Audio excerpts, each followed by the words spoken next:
Are live in 5, 4, 3, you know the rest. GarageBand, GarageBand Weekly, GarageBand Weekly, GarageBand Weekly. Ooh, need an answer to your question. It is that time of the week where we talk all things GarageBand. Doesn't matter how you pronounce it, as long as you use it, yeah? Welcome to episode number 75 of GarageBand Weekly here on Studio Live today. My name's Pete, and this is an hour of GarageBand goodness on the show. We're going to got some news and notes. We're going to talk about some new Apple products, what WWDC may bring. My feature topic is 3 tips to do before you hit record on your GarageBand project that will help the flow of your project a whole lot. We'll be covering that. We've got a tip of the week, we've got a rant of the week, and our app of the week is what I use to edit videos for this very channel. So do stick around and we'll get stuck into it in just a moment. If you're here live on Twitch or Facebook or YouTube, hello. Feel free to drop a note, let me know where you're tuning in from. And as always, any questions that you may have, all you need to do is put the word question in front of your question, and I will get to those. We are brought to you today by my GarageBand Beginner's Guide. Yes, you can head on over to studiolivetoday.com/courses, and you can check out my GarageBand Beginner's Guide. It is just $10, and it is 5 hours worth of curated content. You can see here, if you are starting out, you can learn what is GarageBand, how to connect up your gear, how to start a new song, how to record your audio in there. There is a whole bunch of stuff there in the guide, and the cool thing about this is you've even got search capability here. So if you're just trying to find a quick answer to something, say you want to learn about automation, you can type that in there and it will jump straight in here. It'll find the most relevant video about automation, take you to the point where you need to be, and start playing that. And yes, you've even got subtitles there. I've got them in Spanish at the moment for some reason, but you've got English, French, and Spanish subtitles across all of those. So fully searchable. You've got links in there that'll take you into different parts of the channel here and different parts of the course. So if you are starting out with GarageBand, go over to studiolivetoday.com/courses, just $10 US, and you can pick up the GarageBand Beginner's Guide. Thank you to me for sponsoring the show. Let's jump into the news and notes here, shall we? I will bring my notes up here. So, what's big? The big news this week is that the iPad M1 edition is out. It is in the wild. It was released, it was announced at the most recent Apple event, and now it is in the wild. And the first reviews have started to flow in, and I said it yesterday on the Creator Town Hall, but the response is basically meh. And why meh? Because what we're finding is that apart from a few little things like Thunderbolt connectivity, there's not really anything that utilizes all the power. So if you've missed the news here, the brand new Apple iPads, in fact, we'll bring them up over here so that we can take a look. Jump over to apple.com. So we have the new iPad Pro, supercharged by the M1 chip. So you can jump in here, you can buy it, and from $799 for the 11-inch and $1,099 for the 12.9-inch model. And they are good. They are great. They do the job. But the thing is, for someone like me that's running a 2020 iPad Pro, until we get some pro-level apps that are going to utilize the 8 gigabytes or 16 gigabytes of RAM and the power of the M1 processor, they're not really doing anything different. I've seen some reviews where folks have been running some tests, and because apps are just simply already at the level that they can be, they are not what's clogging up the pipeline. It is the fact that they just don't need any more power than they have. So if you've got a 2018 or 2020 iPad Pro, I don't know if it's going to be worth you updating yet. And I say that word yet because we are yet to see what Apple's plans are moving forward here. I think it's pretty safe to say that at WWDC, the Worldwide Developers Conference, not to be confused with Worldwide Life Fund or World Wrestling Federation, WWDC, I think we'll see some announcements that may change things here. But for the time being, I'm not convinced. I'm not convinced that it's doing anything. And as an iPad 2020 owner, I don't think I'll be updating until I see that something like Logic or Final Cut or something that's going to pique my interest is available there. Now, I'm a big LumaFusion user, as you may know, and LumaFusion is said to be running really nicely on this hardware. So if we jump over here, I use LumaFusion. The thing is, my LumaFusion world is pretty simple. I use it to edit videos for this channel. So the fact that you could do like 6 streams of 4K video it's not really doing it for me. I don't really need that. So it's going to come down to a use case of what you need versus what you've actually got. So, but let me know what you think. Because I think if you were using, say, an older iPad Air or an older regular iPad or even the first or second gen iPad Pro, yeah, you may be super excited because this latest iPad has taken everything that's cool about the iPad Pro 2018 and 2020 and added an M1. So you can't really go wrong with that, yeah. Alrighty, let's move on. Yeah, WWDC will be the key. Exactly right, Mark. And I would be waiting around for that if you are in the market for a new iPad just to see what it does. Because the thing is, if Apple don't announce any Pro apps, if they just say no, we don't got no intention or inclination to do anything here, that could send a pretty strong signal. And what I'd probably do then is go and find a refurbished iPad 2020 because you're going to get a really good deal right now because so many people like me will probably jump ship and get the new one in a minute. All right. What else we got? iMacs. iMacs are colourful and they're out and they're available. What have we found about them? Well, really nothing because the only difference about the iMac for running apps, and obviously we're talking GarageBand here, but the only thing different from this and the original Mac Mini that I'm running right now, the MacBook Air and the MacBook Pro, is the screen. And that's about it. So yeah, they look different, and you can see here, MacBook Air, MacBook Pro. I mean, these ones are obviously the MacBook Pro 16-inch is the older one. But yeah, they're all running exactly the same hardware. So if we came in here and we wanted to learn more about the iMac, what we would learn is that apart from that nice 4.5K Retina screen that you've got there on the front of the iMac, it really doesn't do anything that the Mac Mini doesn't do because it's got the exact same chip, it's got the exact same memory configurations, and it's got basically the same port setup as well. So it's really more about whether you want something that's just going to sit on your desk and look shiny and colorful like that. In fact, if anything, because you've only got those USB-C Thunderbolt ports, you don't actually have things like the built-in Ethernet and the built-in USB ports that you do have on your regular Mac Mini and your even your MacBook Air and MacBook Pro. So yeah, it's a style choice at this point and a decision, and there it is. It's that 4.5K Retina display on the new 24-inch iMac. In terms of actually running software, yeah, it runs GarageBand, just like the MacBook Pro, just like the MacBook Air, and just like the iMac that I'm using right here, right now. So not much different there whatsoever. So speaking of WWDC, what will WWDC bring? Well, it's happening on June the 7th, and the big rumors going around the rumor mills right now is that we will see more new Macs. Now, do I believe this? Maybe. We have seen a history of hardware being released at WWDC, and when hardware is released, it's often the Pro hardware. So it is often things like the Mac Pro, like the MacBook Pro updates. So will we see like a new MacBook Pro? Because as you saw on that graphic before, the MacBook Pro 16-inch is still running the old Intel chipset. So will we see a MacBook Pro 16-inch running an M1? And will we hear about or see some new Mac M1X or M2? I honestly thought that when the iMac came out, it would be running an updated version, either an M1X or an M2 or whatever they want to call it. They came straight out with an M1 and made no changes. I don't know. I'm not convinced. There's a few pundits out there saying, yep, we're going to get new MacBook Pros. But again, my golden rule with things at this time of year is just wait. Just wait at this point. Like don't rush out and buy something now because you've only got a couple of weeks to wait to find out what Apple's saying. Once we know a little bit more about Apple's roadmap, and then you'll have a much better idea of what you should buy or what you should consider buying if you wanted something for using GarageBand in the Mac world. Yeah, it is weird that they still haven't released an M1 16-inch MacBook Pro.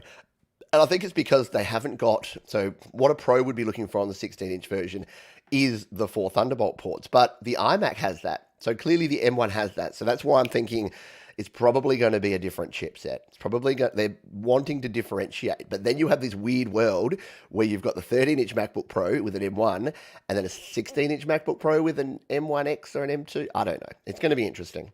All right, before we move on, g'day to everyone we've got here. We've got Audible Video. We've got Jade Star, Scott Grice. Hello to you. Tom Rochelle. Hello. We've got Infarction in the house. Barry Glenn. Scott Grice. Yeah, the Pro 2018, which I know that you use and that Jade uses, the 2020 Pro, they're really good. They do a great job. Hello to Scott, who is here. Who haven't I not said good day to? If I've missed you, I apologize, and I hope you are all doing well. Hi, Dad, and bye, Dad, to Jasmine, who's watching another show. That's 3 this week. I'm going to have to bring her in as my co-producer. If she's going to be watching the shows, I've got to put her to work anyway.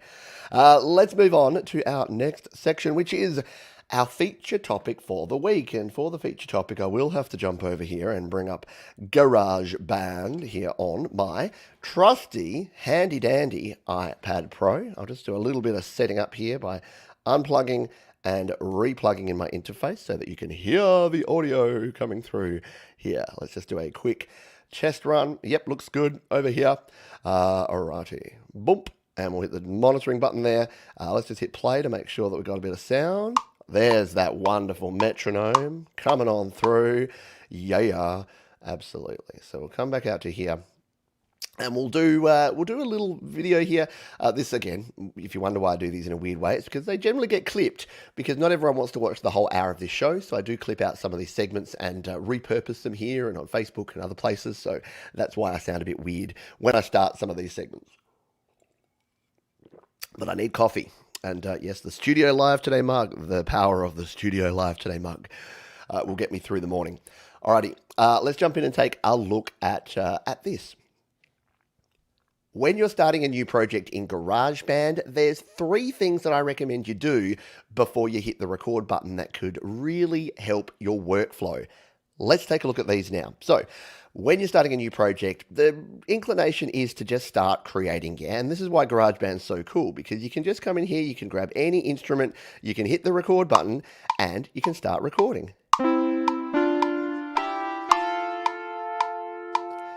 And there's nothing wrong with that. Like, there's no one way to do anything, yeah? But there's a few things that I think are a good idea before you start a song to make sure that your workflow works the best for you. So what we'll do is we'll undo that. Now, as you may know, when you come here into GarageBand, we'll just go back here to start a new project. We'll go all the way out here.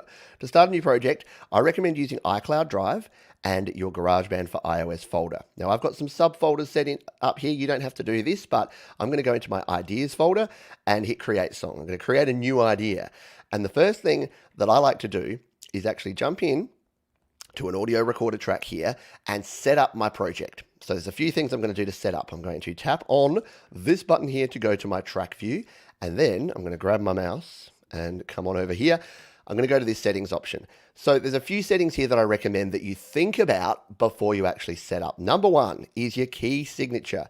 So what key are we going to play this song in? Now, you don't need to decide this now, but if you're using virtual instruments, it's a good idea to get an idea. And the cool thing is you can start with one key and then move to a different key. I happen to like the key of G major. So I'm going to put this into G major, and I'm going to turn follow song key on, or I'm going to leave it on there, because that means that if I do change the key, it's going to change my instruments and change the notes of those virtual instruments. We'll come back here.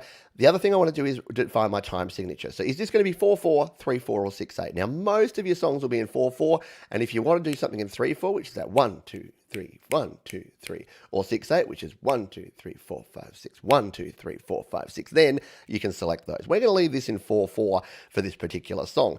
The other thing that we want to do is our tempo. Now, tempo is a tough one because you want to get this as close to possible. So say I had a song in my head and it's going to go something like this. We are setting up for GarageBand. We want to get our tempo right. So sing your song or hum your melody or whatever you want to do. So we're going to tap it here. We're setting up for GarageBand. We want to get our tempo right. And as I'm tapping along, it's actually working that out for me. So we're going to go with that. We're going to go with 86 for our tempo here, and we'll hit the settings button. So that's a couple of little things there that I like to set up here in my settings before I get started with a GarageBand project. The next thing, I've got to check my notes. So this is why I had my notes, but they were behind there, and I forgot what I was going to do. All right. Yep. Okay, we're good. Well done, Pete. Do you do the same sort of thing? Maybe. All right, we'll come back over to here. Is to set up a click track. Now, you might be thinking, Pete, there's a metronome right there, but have you heard the metronome lately? Yeah, it sounds like this. Now, am I going to be able to sing my very cool GarageBand song while listening to that metronome? No, I'm not. So I'm actually going to create my own click track. And this is really, really simple to do. What I like to do is use the drummer. So I'm going to tap on the plus button here and we're going to scroll across. And I'm going to select the drummer, and I'll go more drummers because we can decide what sort of drummer we want here. So we want an acoustic drummer, and I'm going to go with Kyle because Kyle is my boy. He's the guy, he's the OG drummer here in GarageBand. And what I want to do is I want to just sort of tweak Kyle here to give me a bit of a beat that's going to work for what I want to do with this song. So we'll hit the play button. So that's not bad, Kyle, but let's just try a few different kick and snare patterns here just to see if there's something that's going to be better for us. Sing up for GarageBand. Yeah, so we're going to go with something like that. Now, we don't want him to be too loud, so we'll soften him up a little bit there, and we'll got something like this. Cool, yeah? So that is it. So now we can actually set up our project and start recording. But there's one more thing that I like to do. We'll delete out that original track, and that is get a bit of an idea of what I want to do with sections. So there's two choices that you can have with sections. If we hit the plus button here, we can either just grab this section A and make it as long as we think we want. It didn't like me doing that. Let's try resharing here, shall we? Having a few technical challenges here today. Don't worry, we'll get back on it. It seems that I'm trying to work out when it usually crashes. It's usually when I've got my mouse and I'm selecting something and I'm dragging on it. So do you see how I did that where I just dragged on the tempo, sorry, not the tempo, the number of bars? Yeah, it normally does it when I do things like that. Let's see if we can replicate it. No, of course, like most bugs, it won't happen every time. So there we go. As I was saying, oh, hang on, come back there. As I was saying, the other thing that we want to do is set up our sections or how many bars we want for the overall project. So to do this, I'm going to tap on the plus button, and there's two ways to manage this. We can either go to this section and create as many bars as we think we're going to need. And to be honest, this is what I usually use at this point. So we can go to the manual section here, we tap and hold and drag up, and I'll usually set myself maybe 180 bars because that's about how long a song will usually be for me. And there you go. We've now got that drum beat throughout the entire project. I can now turn off the metronome and forever we'll have our drum going on there. Now there's one more thing that I want to do here. I've just realized this. With your metronome, something I forgot to do with the drummer here is to turn off fills. So fills are cool, but you don't want them while you're recording. So I'll put my fills down to 0 on there and come on back to here. So now we've got ourselves a nice track set up. You might be thinking, well, what if I want to add in sections afterwards? Well, you can actually do that. And I've showed that in another video, which I'll link down in the description, where you can add in your sections and then move them around because it's kind of handy to use. So that is what I do before I start a project. But my question is, what do you do? Are there any tips? Are there any hacks that you do at the start of a project to make things easier? Just to review, what I do is I come in here, I set my key signature, I set my time signature, and I set my tempo. Make sure that they're all good. I then, as quickly as I can, get rid of this metronome and replace it with a drummer track so that I've got a nice sounding click track that's a natural drum sound. And then I make sure that I've got enough space to start recording. And now all that's left to do is come in here and layer up my vocals, my keys, my drums, my bass, and start recording a project here in GarageBand. So there you go. But what do you do? Anyone do the same sort of thing? Or do you literally just come to here and go, right, I'm just going to try a string idea. Let's hit on strings here and...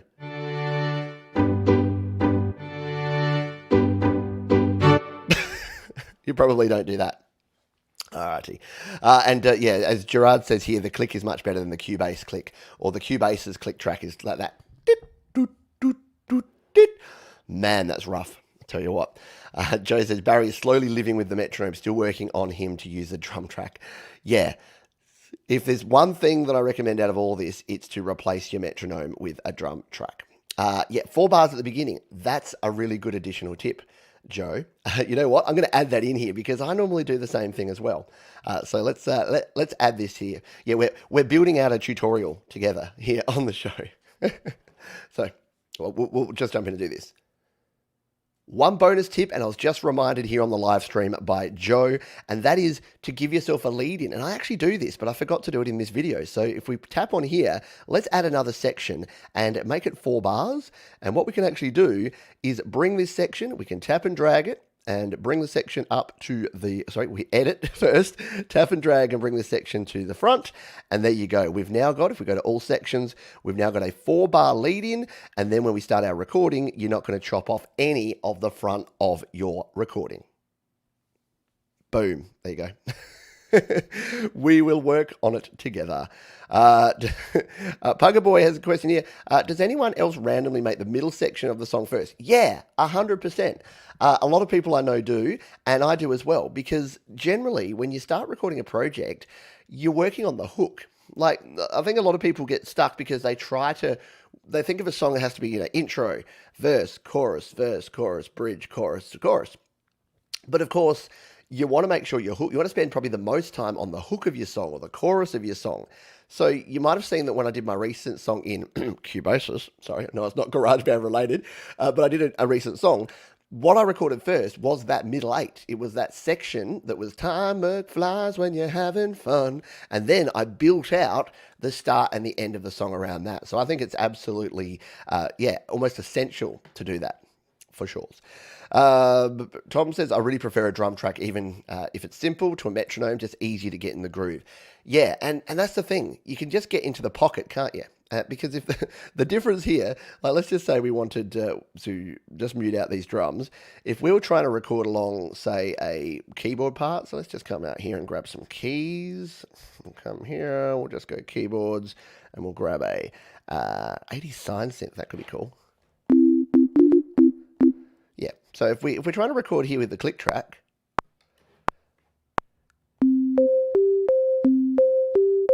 you know what? It helps if you turn the click track on. We'll undo that.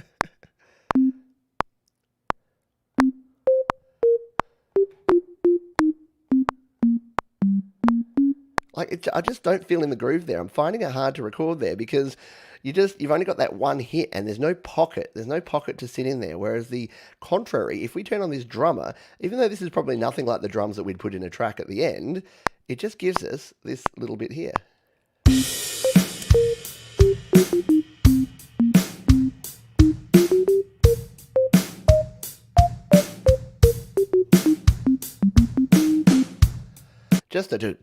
Just giving you that pocket and that groove, it's so much easier to record to.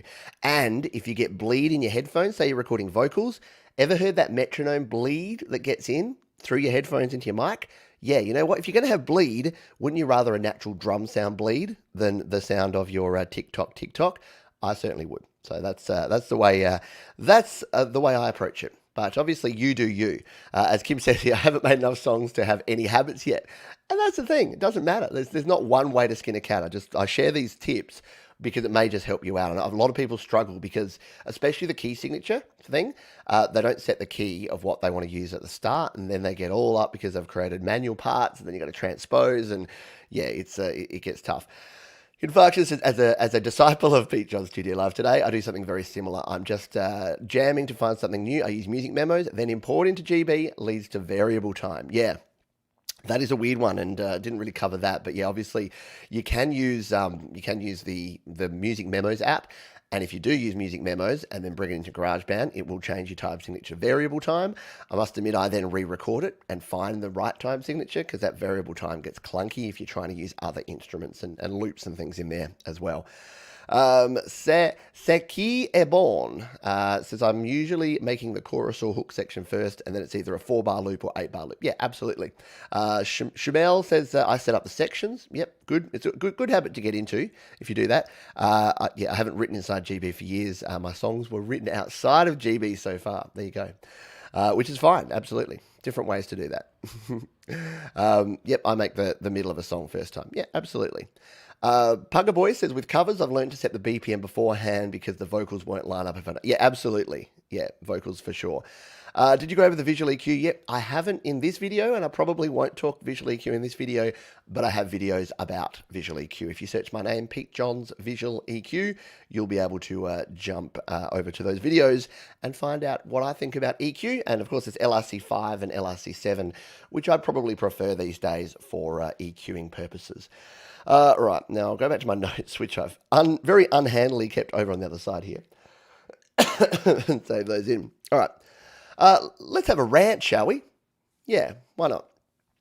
So, I have ranted about this before, but I wanted to throw it out there because I have to vent my spleen every now and then. And that is, the question I get more than any other question is something along the lines of this. Oh, hey, brah, you use GarageBand, yeah? When are you going to use a real DAW?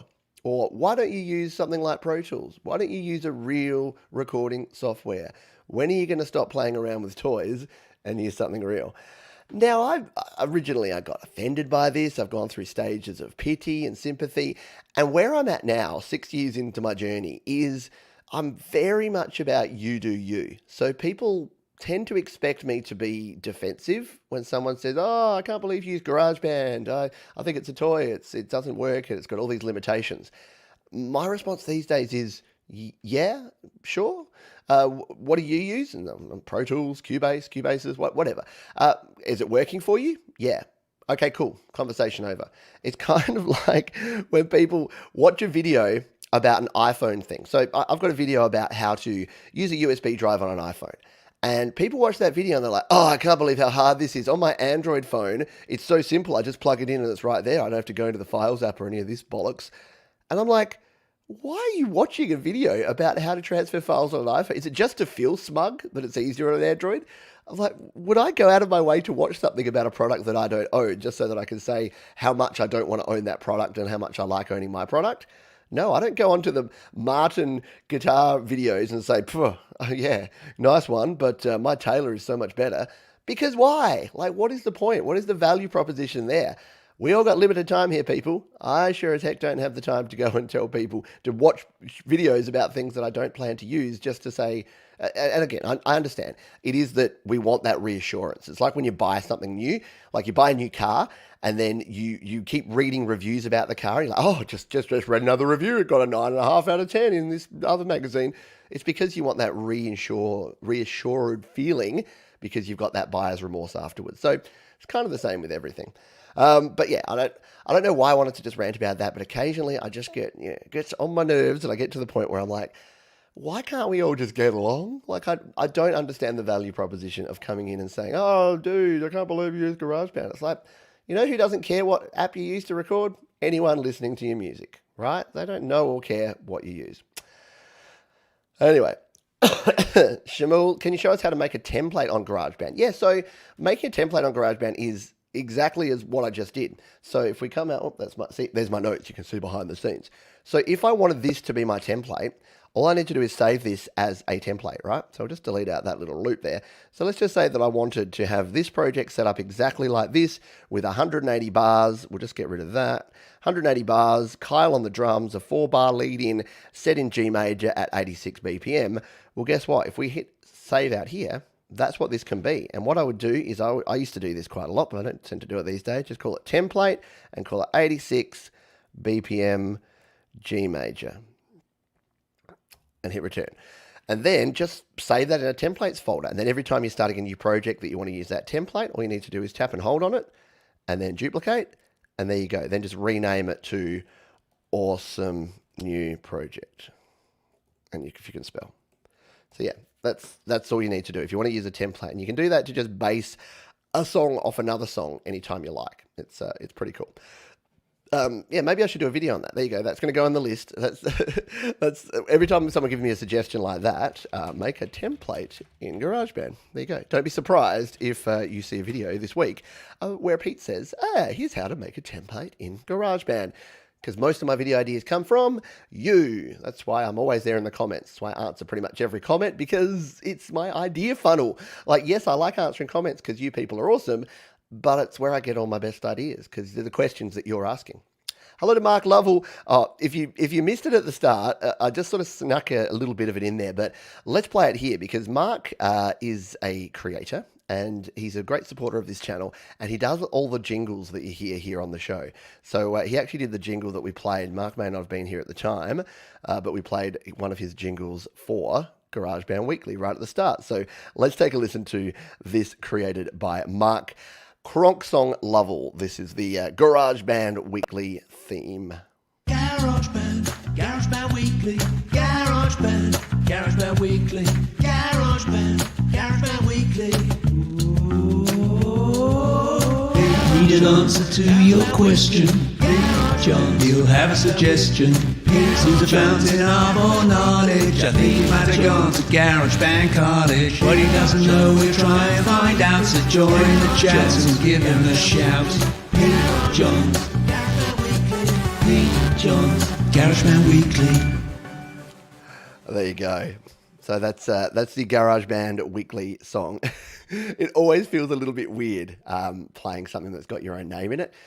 Yeah, as a humble Australian, it goes against the grain. But because Mark actually created it, if I had my own song where I just said my own name, it would be a bit weird. It's a bit weird. It's like when you hear those rap groups like Hill Hop Hoods are like, yeah, Pressure's here and Suffer's on the mic and we're singing loud. It's like, yeah, we know who you are.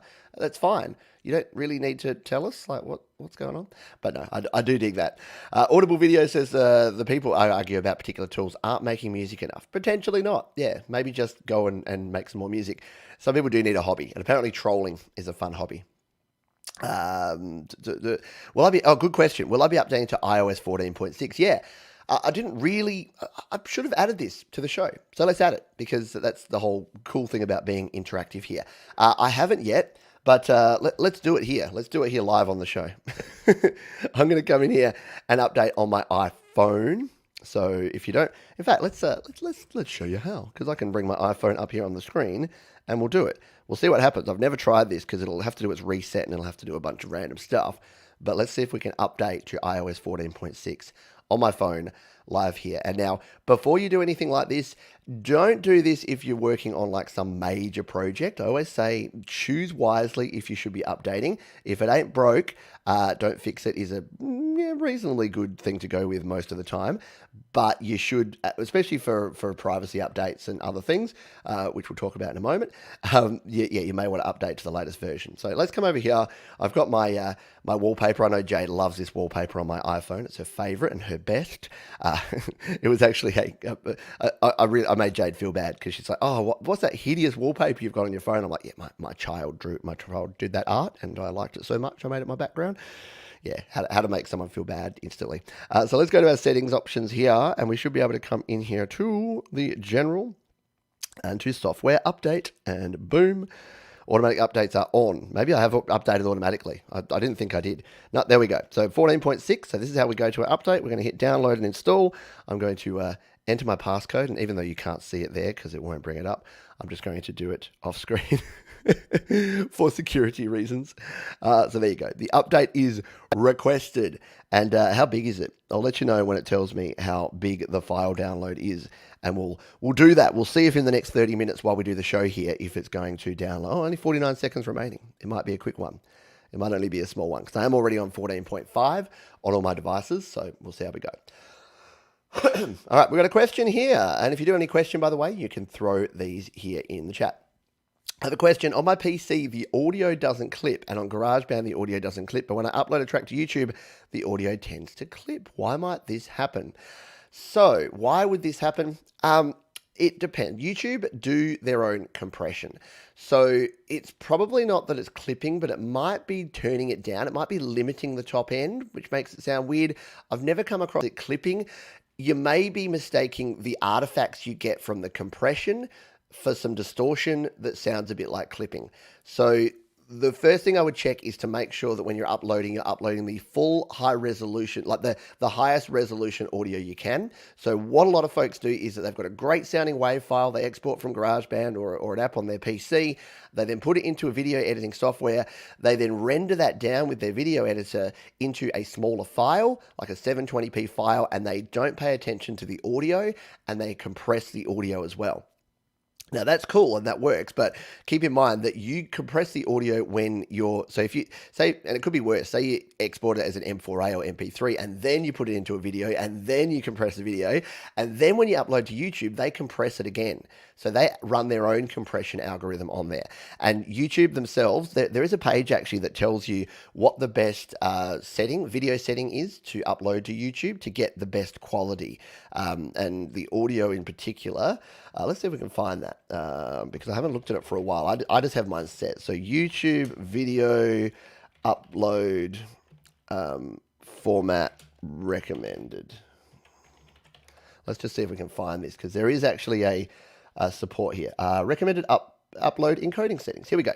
So if you're having problems with your videos on YouTube sounding crappy with the audio, it may be because of your encoding. So if you jump over here to this page, you can see here, these are the recommended encoding settings. So if you're using a video editor, then, and you can set the code, make sure you're following these. So your container, you want to be an MP4 container.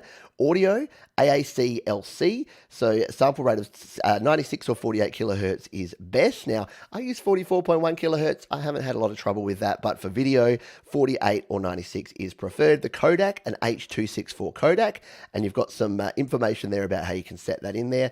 Frame rate, it's best to be at 24, 25, 30, 48, 50, or 60. It really doesn't matter with that. Just make sure it's a consistent frame rate. Your bit rate there's a whole bunch of information about bit rates for different types of files. So whether it's a full 4K file, 1080p, 720p, etc. There's a whole lot more information there on the page and you can do a lot more research. But most of your standard H.264 conversions that are a high quality will work for you. So if you're coming out of iMovie or LumaFusion or Final Cut, just make sure that you're using the H.264, your audio's AAC, and you've got an MP4 container. And that will give you the best quality to go into YouTube. And it just means that when YouTube compresses your file down, it won't do as much damage to your audio. That's what I'm thinking might be the case here, as opposed to clipping, which would be weird. It's not going to turn up your audio. If anything, it's going to turn it down, but it is definitely going to compress it. So hopefully that gives you some ideas there, Sean. Yeah, did 14.6 fix the core audio issues? Too early to tell. Didn't get any crackling when I plugged my guitar today. Well, that's good. Hopefully it will be good. There you go. Mark's late because he spent the last few hours updating my wife's phone to 14.6. Yeah, I'm going to regret it because I'm going to go for a walk after I do this show, and I'm going to be sitting here waiting for my phone to finish updating, aren't I? Yeah, love the Mark thing. A very, very cool jumpin' jingle. And I think I saw an email earlier from Mark that a few people are planning some cool things for the next Your Music Live, because we've got episode number 50 of Your Music Live, which will be coming up this weekend. So that's going to be a big one. Might even go a little bit long on that one, just to have a little bit of fun. Do a little bit of a retrospective of Your Music Live. Maybe go back to the first episode and see where we've come from and where we are now. Remember the first episodes where we had the clunky video and the audio? Yeah, anyway, we've come a long way. You've come a long way, baby. Yeah, so is the update just out? If I'd known, I wouldn't have downloaded, fingers crossed. Yeah, it seems to be okay. We'll find out. Mine's still downloading and still updating. Yeah, go for the 1.21 gigahertz sample rate. Yeah. Alrighty. For some reason I'm a bit blurry. Anyone else got this? Sometimes, sometimes it does do that. Or is it just my face? Maybe I need to, maybe I turned off autofocus. Give me a moment, shall we? And I'll see. I might have changed some settings here and turned autofocus off. I do that sometimes. And I need to come back here to my advanced settings. Oh no, autofocus is on. Let's just turn it. Sometimes you turn the focus off and back on. We'll just do this. Whoop. Hey. Oh. Boom. There you go. That might have crispened me up a little bit. And sometimes if we just bring the screen up and go like this and go full screen and then bring me back into the layout, it does fix it as well. We'll see how that goes. I'm not blurry. Yeah, it must be the whiskey. There you go. Sometimes it does buffer and sometimes it does bring the rate down. By the way, if you're ever watching a live show, here's a bonus live tip with Pete. Am I still sharing my screen over here? Yep. If you're watching a show on, I'm connected to AirPlay now. This is gonna all go badly. I was watching some Renee Ritchie beforehand, as you can see here, over here on the right. But if we come in here, let's do a bit of Inception here, and if we go to Pete Johns, and we find this stream, I'm going to turn the volume down, otherwise I'm going to get some wicked feedback. But if we come in here and check this one, so if we're watching the show like you would be here right now, there you go. There's a little button in the bottom right, bottom left corner. Now it's not going to show actually because it's going to do that, which is weird. So I can't actually show you on this. So we're going to have to, I'm going to have to come out of there. All right, this is getting a bit too weird. It's getting way too Inception-y. Hang on. Because it's airplaying that video, and then I've lost the plot there. But yeah, just on the bottom left, either on your desktop or on your phone, you'll see the little word live. Now, if there's a red dot next to that, it means you're actually caught up. If you see some buffering on a live video, if you just tap on that live button, it'll actually come back. Because what you'll find is you might be 2, 3, 5, up to 10, 20, 50 sometimes seconds behind the live show. So yeah, you'll miss a little bit of stuff, but if you're finding that you're commenting on a live show and it doesn't seem to sync up with what the person's saying and they're not responding to you, it might be because of something like that. So keep that in mind. How's our update going over here? We'll go back to our general and our software update. It's still checking. Oh, still preparing. So it's still preparing our update. If we come over here, yep, it might get there. We still got 20 minutes. Let's go back to our notes. If I could find it. I've got too many windows going on here. I get distracted by shiny things sometimes. So I'll be talking about something and then I'll just be like, oh, let's go off on that. And I'm like, oh, wait, that's right. I have a show here with segments. It's why I have the segments so that I can actually stay on track. Oh, that's what we're talking. Yep. Okay, we're going to have to get rid of the iPhone from the screen because I need my, stop mirroring. I need my iPad back here to show you the tip of the week for this week. And it's going to be a cool one. I'm going to have fun. Because we're talking about converting video to audio, because I get asked this question an awful lot. So let us come out here. Oh, we'll come to where's my Photos app? There it is. Just make sure there's nothing embarrassing in this Photos app. Never can tell. On the iPad, it's usually okay, but occasionally I'll just bring up photos. Yeah, it's all boring stuff, as my daughter would say. It's all the boring Studio Live Today stuff that's on here. Nothing much personal here on my on my iPad. All right, so let's jump into this segment, shall we? Tip of the week this week is: how do we convert a video file to an audio file so we can use it in GarageBand? Let's show you a couple of options. I'm going to show you one option for free that works pretty well, and then I'm going to show you a second option that you'll need to buy an app for that works really well. So let's start with the free way, shall we? So what you're going to need is to download a particular app. Now the app is this one here. It is called File Converter. You can see that I've been using it here. It is literally a file converter. You can choose a whole bunch of different audio, video, and other file types, and you can convert them to a whole bunch of file types. So this is the app, and it is linked down in the description below. To show you how to use it, first, let's show you from a photo in your Photos app. So if we come here to Photos, we're here. We're not there. There we go. We're in our Photos library. Now, I've got this video for my recent song, Time McFlies. It's this one here. It sounds like this. It sounds very loud. So this is my new song, Time McFlies. Now, I actually obviously have the video for this, but what if I didn't? What if I wanted to be able to share this video as just the audio? Well, the way we do that is if we hit the select button up the top here and we tap on it and then hit the share button, this will take us to our standard share sheet, which you should be pretty familiar with here.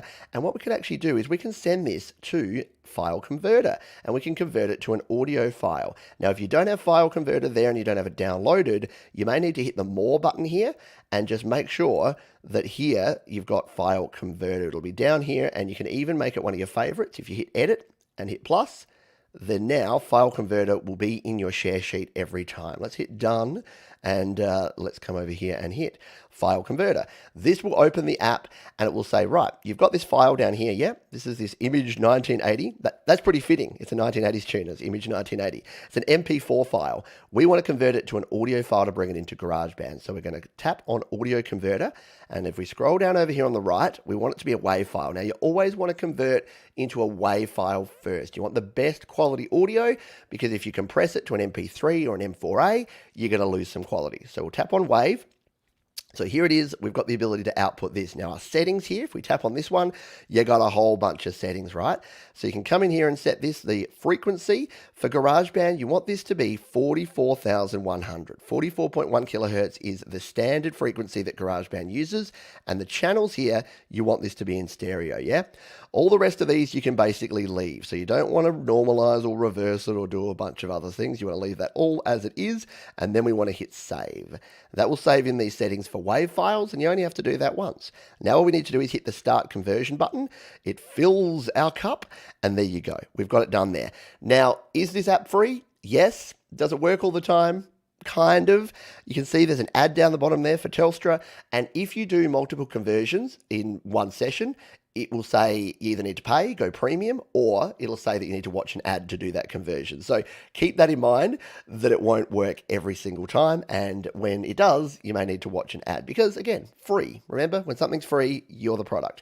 Now all we need to do is, you can see we've got this saved as a WAV file. We now need to share this, so we'll hit the share button, and we can just save this anywhere in our files. So we'll hit save to files. It'll bring it up here. Let's just dump it in our Studio Live Today folder here on iCloud Drive. You can, of course, save it anywhere else on your iCloud Drive, on your iPad, anywhere else you like, but we'll just pop it here in Studio Live Today and hit save. And it's as simple as that. Now, to bring this file into GarageBand, let's come over to a GarageBand project. Here's one I prepared earlier that we've been working on. So we want to bring this audio file into GarageBand. What we need to do is just tap on this button up here, go to Files, and then we're going to browse items from the Files app. Tap on that one. We're then going to navigate here to where we saved that file. So we know that we saved it under iCloud Drive, Studio Live Today, and there it is. There's two versions of it, in fact, because I did a test run, because you always got to test things. Now, you may also want to rename this. So if we tap and hold on it and rename it, just so that we know which one it is when we import it, just go Time McFlyers and hit enter. And then we tap on that one. That's now going to bring this into this list. And boom, if we scroll on down to our cheese, we should find that there it is. And now to bring it into our project, we just tap it, drag it in, and boom. And now we have this song right here in our GarageBand project. And it's as simple as that. So any video file that you have in your Photos app, you can do that for. Now, you're probably one step ahead of me. What if you've got a file that's actually just in your Files app here? So you've just got a video file that you've downloaded or acquired in some way, and you want to convert that to audio. Well, there's a way to do that too. So what I'm going to do is I'll go here into my my video stings and transitions here. So here we've got some these are some of the Studio Live Today themes. So if we tap on this one, it'll play this. This is one of my little stings that I use here on the channel. Cool. So we can do the same thing with this, exactly the same method with these files. And you can convert all sorts of different file types, AVI files and MP4s and whatever you've got your hands on. So we'll hit select, we'll tap on this one. Again, down in the bottom left, we'll hit the share button. And once again, we're going to go File Converter. Should be pretty simple to do this time. If we go back to the Home button first, so you can see here, always look in the bottom left. This will tell you which your source file is. So we've got this little MP4 file there, Audio Converter. Once again, we tap on WAV, and once again, we hit Start Conversion. Boom, quick as that, there it is. We then share it from here. We're getting good at this now, aren't we? We can hit Save to Files, save it wherever we want, and there you go. That is done. If we then come over here to our files, you'll notice that if we go to our main Studio Live Today folder, there it is. So there's an audio file, and to bring that in, we use the exact same method to bring it into GarageBand, and we're good to go. I'm going to show you one more method of getting a video here, and before I share this one, please make sure if you're using this method that you are only using videos that you own or that you have the rights to use. Now that I've said that, if you want to be able to convert something, say I've given you permission to remix one of my songs, which I'm more than likely to do. So what I'm going to do is we'll just jump out here. I'm just going to go to YouTube. Yes, YouTube. And I'm going to find a video here. So if I just put Pete Johns, I reckon I've shared an instrumental version of a song at some time. Or have I? No, let's just say, for argument's sake, we'll just use my song Imagination. because I use this. Well, I used to use this before I had my own theme song. I used to use this. So here is my song Imagination, yeah? And let's just say that I said to you, you can totally use my song Imagination. I just don't have the time to download it for you and send it to you. How are you going to get the audio? So you want it to sample your Russ 8889. You want to sample one of Pete John's songs and you want to be able to do that. Well, guess what? You can do that using the screen recorder. And again, make sure you have permission before you use this. But to use the screen recorder, you slide in from the top right on this device or from the bottom on a device that is a smaller iPhone device. And we're going to tap and hold on this record button until this pops up here. And what we're going to need to do is record the screen to our Photos app and hit the start recording button, making sure that our microphone is off. We're going to hit start recording and it's not going to work in this case. Why? Because I'm using AirPlay to demonstrate this. So screen recording doesn't work when we're using AirPlay, but in a normal use case, it will actually pop up there and it will start recording your screen. Once it's done that, what it does is it pops that screen recording into your Photos app.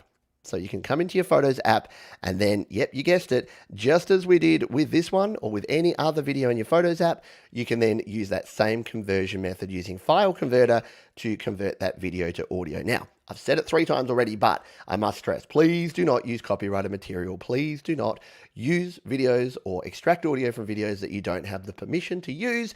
You're going to land yourself in hot water. And yeah, if you come crying to me when you release something on YouTube and then you get your channel blocked, I won't be too sympathetic because we've given you fair warning.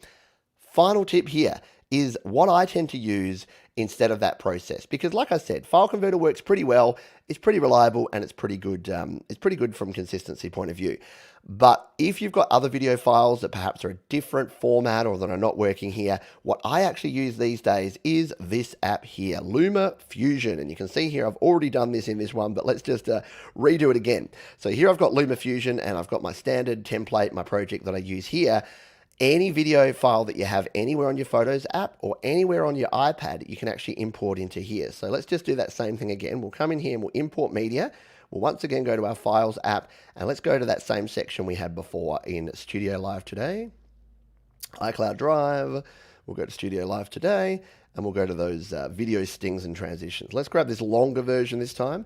We tap on that one. It's going to import it here into our imported files section into LumaFusion. Then all I need to do is drag this down to here, plonk it on there, and look at this, we're good to go. Now, if we export this down in the bottom right here in LumaFusion, we hit the export button and we export this as a movie file. But look what we also have, audio only. Yeah, we can export it as audio only.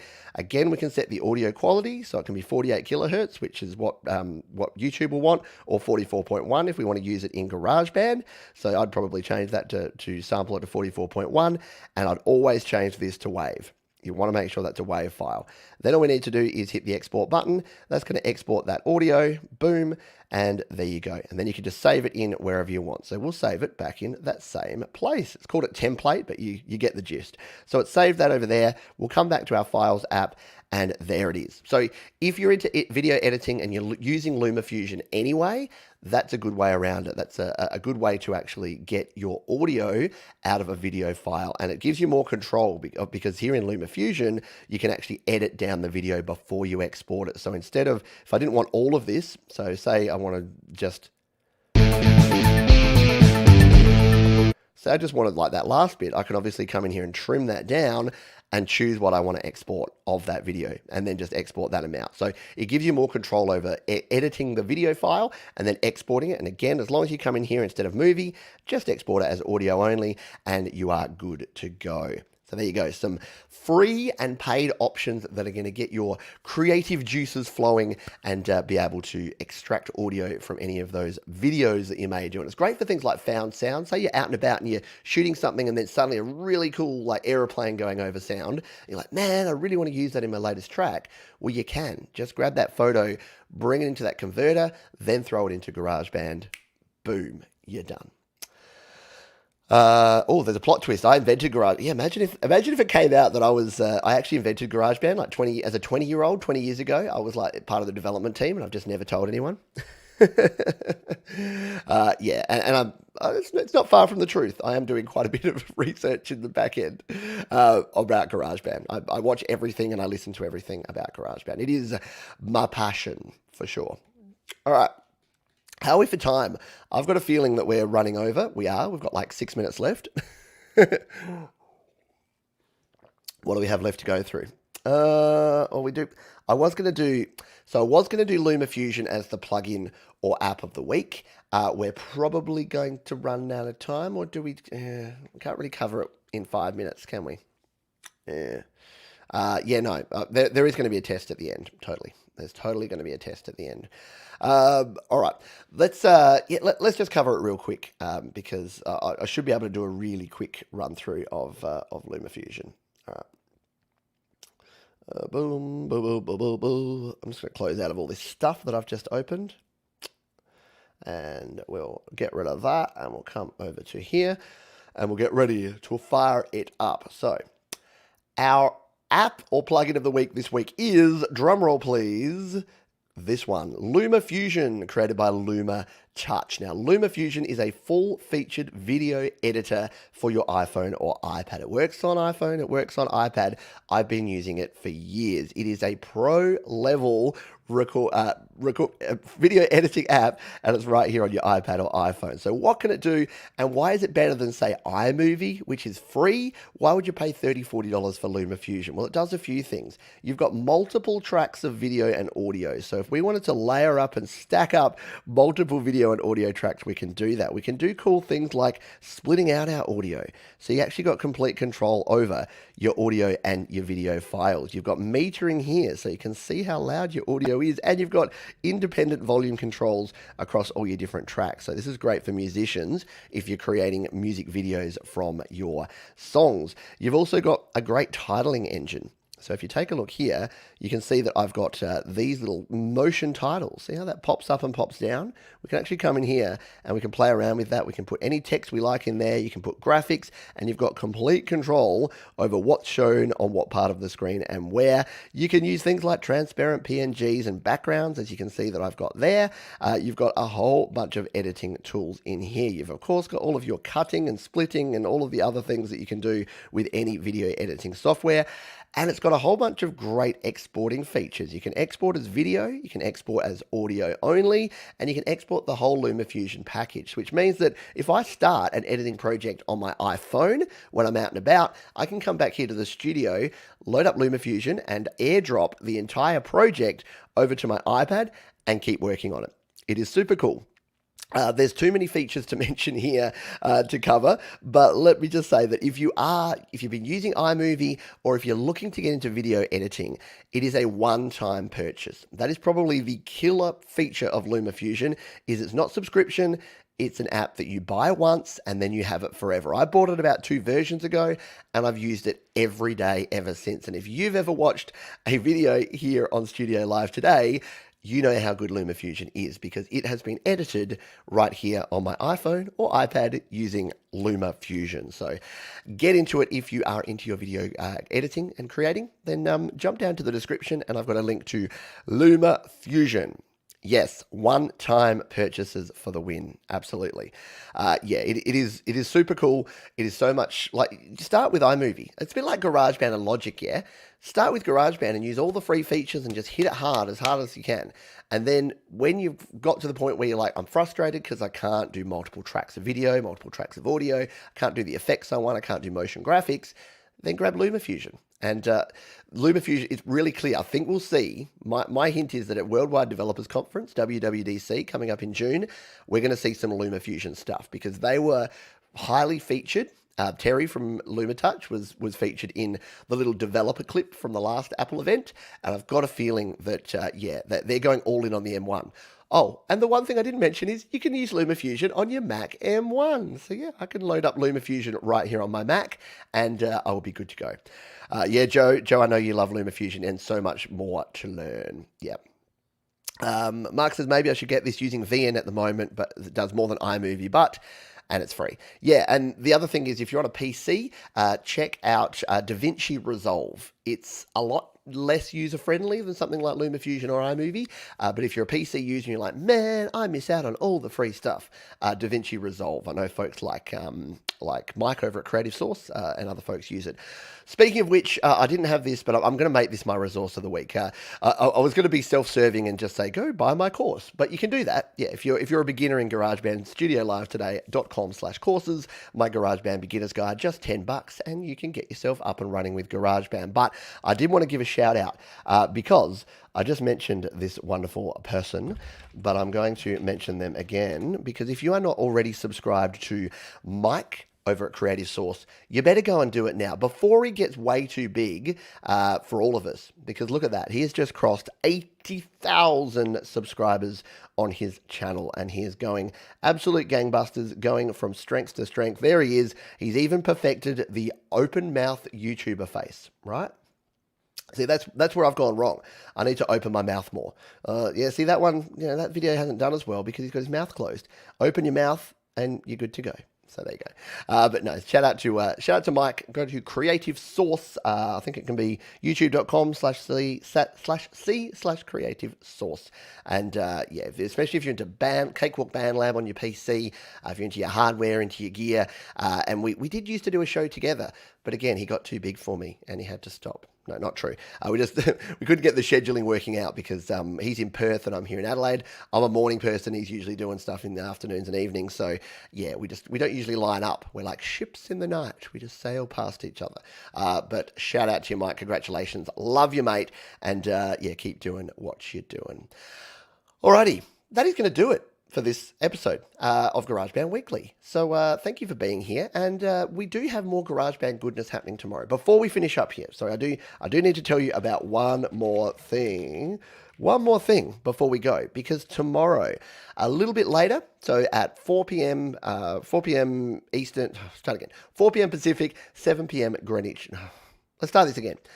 Tomorrow at 4 p.m. Pacific, 7 p.m. Eastern, and 12 midnight Greenwich Mean Time, I'm doing another GarageBand marathon. So let's see if I can find it here so we can share it. There it is, GarageBand Marathon Part 2. So if you're there at Part 1, we did nearly 4 hours. So you can catch that video there. Just search Pete John's GarageBand Marathon. I went through the first 40 tips of my GarageBand Quick Jam series. Guess what? Tomorrow, we're going through another 36 tips. So we're going to finish off all of them. Let's just copy this link over here.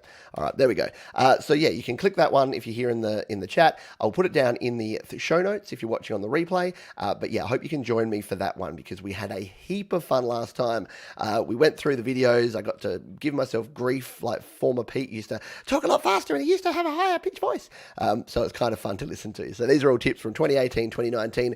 They're all still super relevant and hold up here in 2021 in GarageBand. So if you're into your GarageBand iOS, join me tomorrow. Another big marathon. So I better go get on the honey and lemon tea so that the voice can last out. But until then, please be kind to yourselves. Be kind to others. Keep creating. And I'll see you soon. Bye for now.